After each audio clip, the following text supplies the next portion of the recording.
Friends, welcome to our channel little champs. तो उम्मीद करती हूँ कि आप सभी लोग घर पे अच्छे होंगे। तो आज हमारा टॉपिक है बेसिस। आज हम लोग केमिस्ट्री से पढ़ेंगे बेसिस के बारे में। तो आइए जानते हैं बेसिस क्या होता है। तो आइए लिखते हैं बेसिस की डेफिनेशन। सबसे पहले हम लोग लिख लेते हैं the chemical substance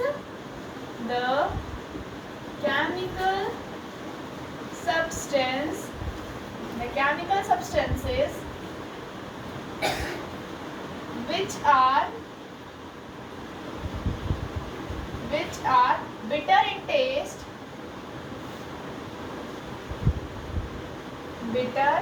in taste and can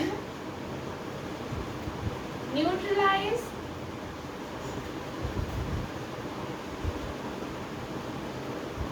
an acid and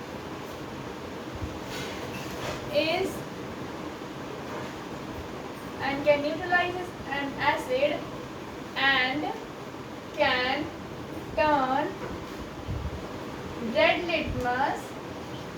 and can turn red litmus to blue is known as basis। तो बेसिस की कोई हमारी अलग से डेफिनेशन नहीं होती, उनकी प्रॉपर्टी से ही निकल के आई है उसकी डेफिनेशन। जो बेसिस की हमारी प्रॉपर्टीज होती हैं, जो बेसिस की यहाँ पे इज नहीं होगा, सिर्फ एंड होगा। तो जो बेसिस होता क्या है? द केमिकल सब्सटेंस, ऐसे सब्सटेंसेस जिनका जो स्वाद होता है, टेस्ट यानी जो स्वाद होता है वो थोड़ा तीखा हो, एंड न्यूट्रलाइज एन एसिड, और एसिड का जो एसिड होता है नेचर उसका न्यूट्रलाइज नेचर कर सके, एसिड का नेचर जो उसको न्यूट्रलाइज कर सके, and can turn red litmus to blue, और रेड लिटमस जो होता है हमारा उसको ब्लू में चेंज कर दे, उसका कलर ब्लू कर दे। तो ऐसी प्रॉपर्टीज जिनके पास होती है उनको हम लोग बेसिस के नाम से जानते हैं।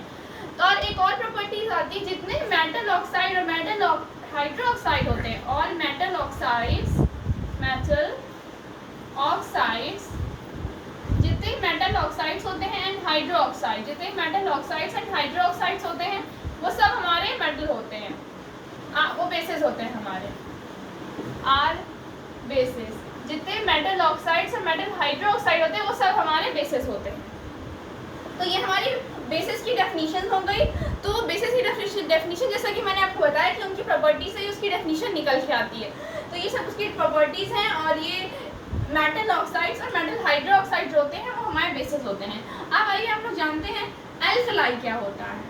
एल्कलाई के बारे में, जो भी वाटर सॉल्युबल बेसिस होते हैं, जो भी वाटर सॉल्युबल बेसिस यानी कि ऐसे बेसिस जो वाटर में घुल जाएं, water soluble bases are known as alkali,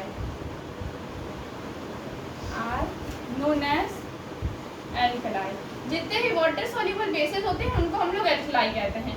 जितने भी हमारे बेसिस होते हैं वो वाटर में घुल जाए तो उन्हें हम लोग एल्कलाई कहते हैं। तो ये हमारी एल्कलाई की डेफिनेशन हो गई। और एक और पॉइंट है, जहाँ बेसिस होता है वो दो पार्ट्स में डिवाइड है, जहाँ बेसिस है वो दो पार्ट्स में डिवाइड है। Bases are divided into two parts. एक होता है हमारा स्ट्रॉन्ग बेसिस, जैसा कि हमने एसिड के बारे में पढ़ा था कि एसिड जो है वो दो पार्ट्स में डिवाइडेड है, तो होता है एक स्ट्रॉन्ग एसिड एंड एक वीक एसिड। जैसे हमारा बेसिस भी दो पार्ट्स में डिवाइडेड है, एक स्ट्रॉन्ग बेसिस है और एक दूसरा है हमारा वीक बेसिस। तो आइए हम जानते हैं स्ट्रॉन्ग बेसिस क्या होता है। All the basis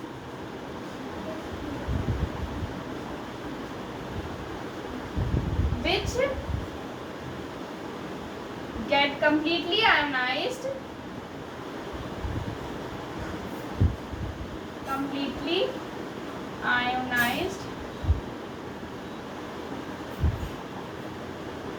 and produces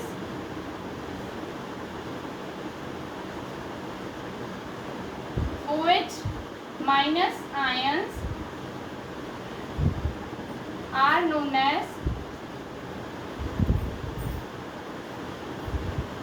strong bases. तो क्या होता है हमारा स्ट्रॉन्ग बेसिस? जितने भी बेसिस होते हैं वो कम्प्लीटली आयनाइज हो सके सॉल्यूशन में, और जो है OH माइनस आयंस प्रोड्यूस करें, तो वो हमारा स्ट्रॉन्ग बेसिस होता है। इसका एग्जांपल हम लोग बस एक ले लेते हैं जल्दी से, पोटेशियम हाइड्रोक्साइड KOH। तो ये इसका एग्जांपल है स्ट्रॉन्ग बेसिस का। हम लोग वीक बेसिस की बात कर लेते हैं, थोड़ा इसको ऊपर लिख लेते हैं, वीक बेसिस। अब वीक बेसिस कुछ नहीं है दोस्तों, वीक बेसिस जो है, जो वीक बेसिस है ये हमारा, सिर्फ इसका उल्टा कर दीजिए आप, वीक बेसिस हमारा निकल आएगा। बस all the bases which do not get completely ionised and produces OH minus ions are known as weak bases. बस इसका आपको बस यहाँ विच गेट की जगह आपको डू नॉट लगा देना है, यहाँ पे डू नॉट आपको लगा देना है, तो ये हमारा वीक बेसिस की डेफिनेशन बन जाएगी। तो आइए मैं आपको लिख दे रही हूँ वीक बेसिस की डेफिनेशंस भी। All the basis which do not get completely ionized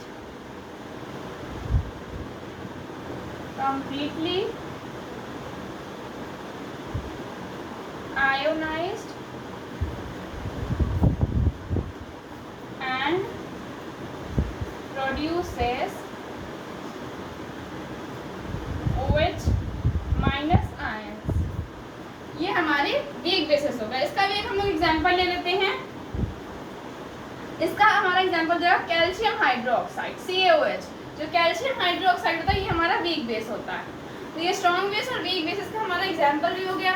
बस इसमें एक इम्पॉर्टेंट जो पॉइंट वो ये है कि जो बेसिस होता है वो हमारा इलेक्ट्रिसिटी कंडक्ट करता है। जी हाँ बिल्कुल, बेसिस जो है वो हमारा इलेक्ट्रिसिटी कंडक्ट करता है। तो दोस्तों आज उन्होंने पढ़ लिया बेसिस के बारे में कि बेसिस क्या होती है, इसकी प्रॉपर्टीज़ क्या होती हैं, इसकी डेफिनेशंस क्या होती हैं, और बेसिस हम क्या क्या बेसिस होते हैं, मेटल ऑक्साइड और मेटल हाइड्रोक्साइड को हम लोग बेसिस कहते हैं, ये आज हमने जाना। और हमने अल्कलाई के बारे में भी आज जाना, और बेसिस के जो दो पार्ट्स हैं जो बेसिस डिवाइडेड है उनके बारे में भी जाना, स्ट्रॉन्ग बेसिस और वीक बेसिस के बारे में। तो दोस्तों आज के लिए सिर्फ इतना ही, मिलते हैं नेक्स्ट वीडियो में। तो please like and subscribe my channel.